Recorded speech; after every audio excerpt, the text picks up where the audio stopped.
Welcome to Doing Business with a Servant's Heart podcast. I'm so excited for season 2 and the great guests you're going to hear from, their struggles, how they overcame their struggles, their triumphs. Through personal and business life, I think they're tied together, and we're going to share great stories about that. This show isn't just about me. It takes a lot of good people working with me. Among them is my partner, H7 Network, and Clay Hicks. Building relationships, building community is the mission of H7 Network. They want to create a network of champions where everybody wins. Find out more at h7network.com. And we hope to motivate you, inspire you, and educate you through our show. Enjoy the show. We'll talk to you on the other side.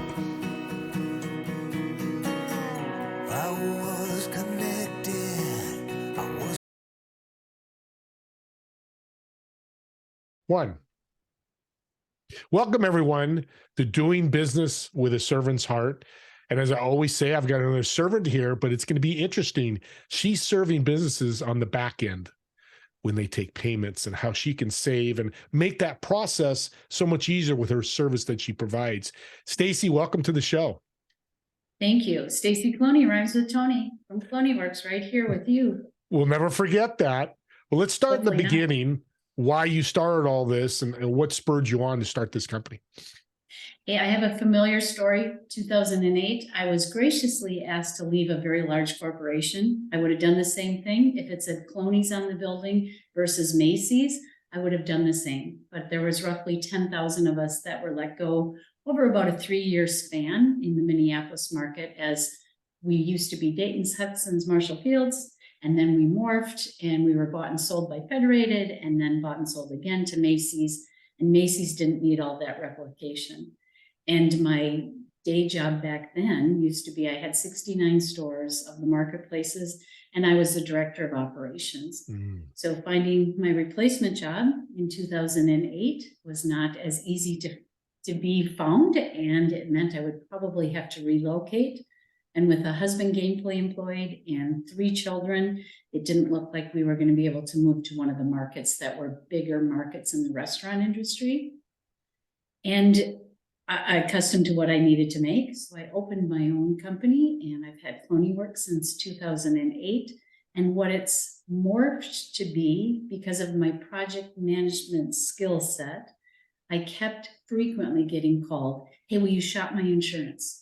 Sure, I can shop your insurance. "Hey, will you shop my credit card processing?" Or nonprofits would call me and say, "We need to take payment processing for a gala, an auction." So I'd shop that. And then I'd get asked to shop payroll. And over the years, I have learned, you know what, I'm going to lean into 2 things: payments, which you do need a POS to take those payments, and payroll. And I broker payments and payroll for the clients that are looking to be able to take a payment and make it either online, in shop, or over the web, over a computer or a telephone call. And then I also look to help people with their payroll. Because I find over the years, many businesses that opened a business are not savvy in payroll, and they do it for a while, and then they maybe make a mistake, or their business grows at a nice clip, and they want to take payroll off their plate. So I broker it out and bring them back 2 or 3 options to select from, and then they make their choice on which payroll they want. What kind of value can you bring compared to the big guys? Don't need to name the companies. Everybody knows big payroll companies. What value can you bring to these services you like to provide? So if we talk with the payroll first, I'm working with those. I am brokering and have relationships with Paychex, Paylocity. The list can go on and on. I have 6 that I refer on a pretty regular basis. And the same is with the payments option, where it's a little different in the payments option. Many of the clients that come to me are possibly with TSYS right now. And when we look at their statement and the equipment they're using, sometimes they're just using equipment that's not as technical as savvy. And so by making that switch, we can lower their basis points so they don't have additional fees. Or streamline things that are taking them more steps. And I'll give you an example of that. Let's say you have a retail shop and you're selling popcorn. And some customers call in to order the popcorn and you ship it out. And some customers go online to order the popcorn and then they pay online. And some customers come on site. That reference that I'm making, they had 3 different payment providers, and we were able to streamline it to one gateway, one provider. Now they're not balancing 3 statements, and we're able to save them some basis points in doing that at the same time. Small business, medium-sized business, all have, they all have payment processors. It's all about the money. Yeah. What can you do money-wise?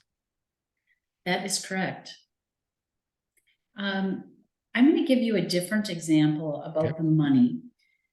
I had an auto mechanic shop that had been paying about $750 a month in their credit card processing, because when they opened their company, they were brand new and they didn't know how much they were going to make. Now they're trending about $70,000 a month in credit card processing. When they opened their account, they were trending, and their plan was $10,000 a month. So in their 4th year of business, now that they have 2 bays, not one, and they're trending $70,000 on average a month in credit card processing, was able to reshop it with their same provider. They're still with TSYS, and we're able to take them down to about $500 a month. And that particular auto shop was also paying a non-PCI compliance fee of $70 a month. That because he thought it was a pass-fail test and it was going to be very complicated, he wasn't taking it. And now that we have him PCI compliance, he's saving $200 a month in processing plus $70 less in the non-PCI compliance fee. And that's one of the things that when I talk with business owners, I'll be very candid. I know of a gentleman who owns a marina, and he says, I'm paying $125 a month and I'm not PCI compliant. And I say to Bill, that's a risk you're putting at your customer, but also a risk to your business. Because it's too complicated. They've made it too complicated. The questionnaire was, in his thought was, it was 360 questions. When I went and met with him and helped him call his provider, and they helped him through the survey and the scans, he's now saving it, but he thought it was this pass-fail. And it is, you do need to pass it, but it isn't as complicated. Generally speaking, you can call your PCI compliance and say, I don't know what I'm doing here. Talk me through it. They won't give you the answers, but they'll make sure you understand the questions that you're answering. And they really do boil down to, no, I don't leave the credit card information on my desk that everyone can see. And yes, the people who have the access have a password. And yes, we're using a secured site, but it's that unknown of what you don't know. And some of these people are paying that fee just because they have a fear of they won't pass the test, and then they think maybe their credit card option is just going to go away. So it's educating people. True service. I love that, Stacy, because you just saved 2 companies a few $1,000s a year. What could they do with that? Payroll time. There's so many things that money can go to. And that's the whole idea as an advisor consultant I think about is what can you say? Because it's really about the bottom line. PCI compliant, can you explain that briefly for people that may have a business and credit cards? So let's use a chiropractor. When you just have a little pin pad on the desk, it's less than 25 questions. You call in, they ask you specific questions, and you can do it online. Once you've taken your first or second one, most people just opt to taking it online. But the first couple times, when it is really something that's being plugged in through the Ethernet, you answer these questions. They're really making sure that the information you're keeping, you're not storing that can be accessed by anyone, and that you are putting in the information that the credit card processor is asking for. And that specifically is this. If it asks for the home address, all they want is the numbers of the home to check that that's registered to the card. So if you live at 408 Parker's Lake Drive, they only need you to type in 408. Then the next prompt is going to be, what is the zip code? And you'll put in the zip code. And the number one error that happens is, think of it this way. Maybe you reached for your corporate business credit card instead of your personal, and you give them your home zip code and it doesn't coordinate. the merchant still has the opportunity to say, hey, Steve, is this a business card? Because it's beeping at me. Oh, that's right. That's my business card. Or, oh, that's right. That's my home card. I always share this story. I used to, for years, drive my mother-in-law to and from Phoenix, Arizona. And the first couple times she'd hand me her credit card and I'd put in my zip code and they'd say, come and pay inside. So I put in my zip code because I'm a creature of habit. I put in mine. By about the second time I'd remember to put hers in. But back to what that question you asked of that savings is, if the German that the POS asks for a question, put in the information, it will help reduce your fees. And it isn't that complicated. It's usually the street numbers, the zip code, and the code that's on the card. Yeah, no, that's great because everybody wants to be compliant, but you're right. We're so busy. That's a third party thing. I don't want to deal with you come in and do that. Let's go on the payroll side. Very familiar with the payroll side. What can you save? Let's go back to money and with a company with payroll. I know there's some discrepancies I've seen. Well, you get what you pay for. So let's, without throwing anyone under the bus, but just because our audience knows Paychex, Paylocity, Heartland, ADP. Oftentimes when I'm referred, and I'm going to be as candid as I can, oftentimes when I'm referred, the business has made a mistake. But they are frustrated because every time they call in, they have somebody new. Well, if you're working with one of those big houses, you're more than likely going to work with someone new, because I don't think it's a surprise to people that when you're working where you have goals and objectives and you can win swag and get that company trip because you're a double black diamond or something like that, those goals and objectives, people leave because either they don't make them or some of them figure out, hey, I can leave and I can go bring those people to the next place.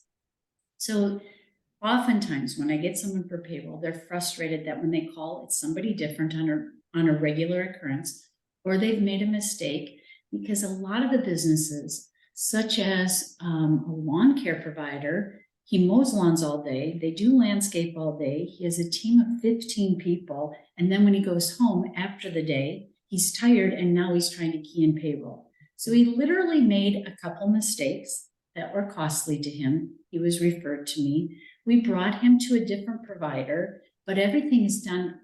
It's all done on a dashboard. He still can release his payroll. He still can see what's happening, but now they're telling him when it's time to do a new two W-2s for the state of Minnesota.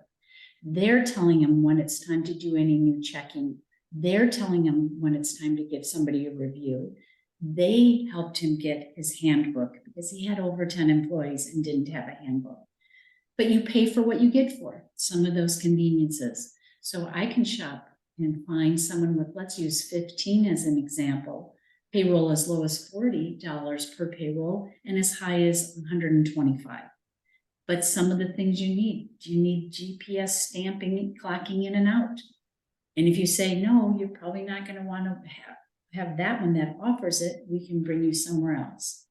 And because I network so often, I also can go and shop by zip code. If you really want to have a local person in town, I can take you with quite a few people that I network with and refer you to them as well when you want to know Tim or Jane or Sally that's doing your payroll.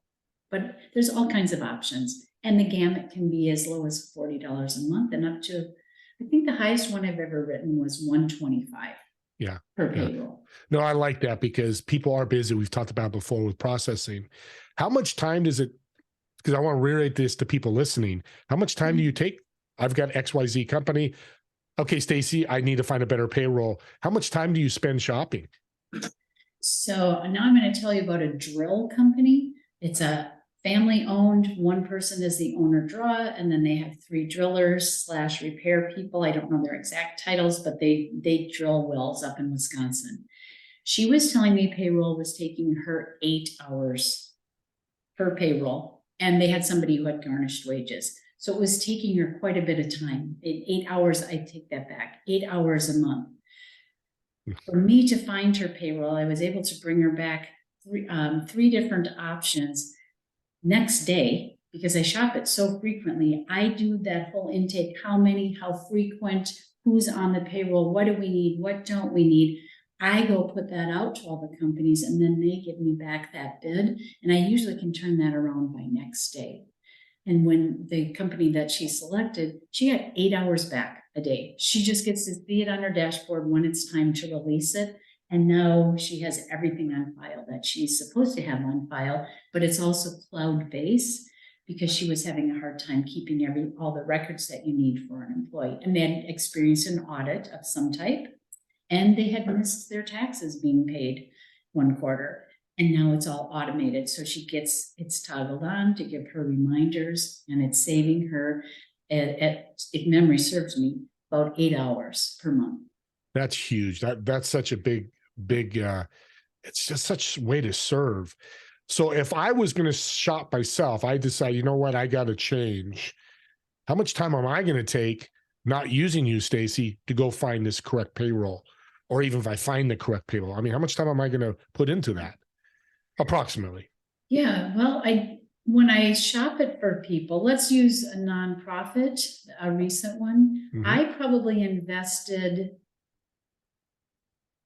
maybe 2.5 to 3 hours to get the quotes, to give all the information to the 3 different providers. I probably invested about 2.5 to 3 hours to get that, to bring that back, and then give them the information in apples to apples. This one has a contract, this one doesn't have a contract, this one has an agreement. This one is this per month, this is what they'll do for filing, this is who's going to send you a W-2 with a fee or without a fee. So they can evaluate it and make the best decision for them. So if I did it myself, it'll look at 7, 8 hours. I might not even do it right because I don't know what I'm looking for. I want to put the spotlight on you. That's why, and I love how you answered that. You're going to save me 7, 8 hours and a lot of money because you're going to find the right person, or right 2 or 3 people that I can choose from. Well, and the other piece of that is when you're talking with a salesperson, if I worked for said company, let's just call it Orange Payroll. If I worked for Orange Payroll, my goal is to get you to choose me today and offer bells and whistles that you might not even need to keep you on the phone, to keep you invested, to sign you today. As a broker, of course I want to earn your business, but if I don't earn your business, I'm not your payroll provider, I'm your broker. So they usually give me a one-time spiff, a stipend for doing the legwork, and you make that choice.